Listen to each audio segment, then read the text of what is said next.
considered if your positive prejudices influence who you would collaborate with? Honestly consider, who would your ideal collaborators be? Let's look at the photos. Collaborate in technology. Who would you choose? As an accountant, who would you choose? As a social enterprise, who would you choose? And most importantly, why? Hello, I'm Suzanne F. Stevens, Conscious Contribution Cultivator for the YouMeWe Group. Welcome to weWednesdays, a short weekly video infusion of how to maximize your meaning by consciously contributing to your community, country, or beyond. You may assume someone is more capable than they are based on your bias or positive prejudice. When I was in Kenya, I met up with a 17-year-old girl who was white. She shared with me some of the work she was assisting with outside Nairobi.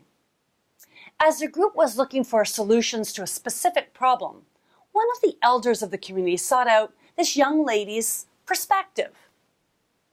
He wanted her to answer the problem. Why? Not because she had the experience, nor because she demonstrated knowledge in this area, but as she describes it, is because she was white. Now, based on my experience, this was a common perspective in many countries in Africa my husband and I traveled to. To be completely transparent, this was a smart young lady. It was her that used the term positive prejudice, and it was me who felt this accurately depicted a broader issue, so I adopted her term. The problem with positive prejudice, it can create unrealistic expectations of someone based on our own biases. Do you demonstrate positive prejudice when someone has any of the below characteristics? Now really think about this.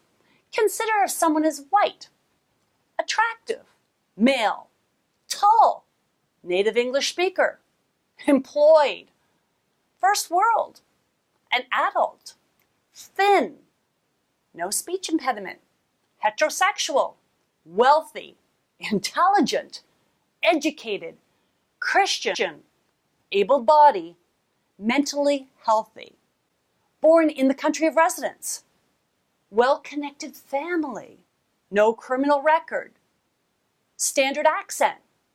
Did I say wealthy? I think so. Support mainstream political party, and not a redhead. Well then, the world is your oyster, or at least people are biased to believe it is. The 7th step to being a bias buster would definitely assist with positive prejudice biases as well. So revisit the previous weWednesday.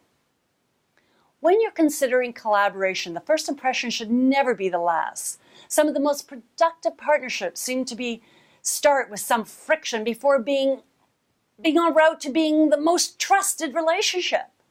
You don't agree? Think about your personal relationships, particularly your special someone. Did you like them the first time you met them? Before you go, we all have positive prejudices. We treat people with privilege. This happens. How many of the above lists describe you? The more you are, the more people may see you as privileged and believe you are capable, whether you are or not. Only time will tell.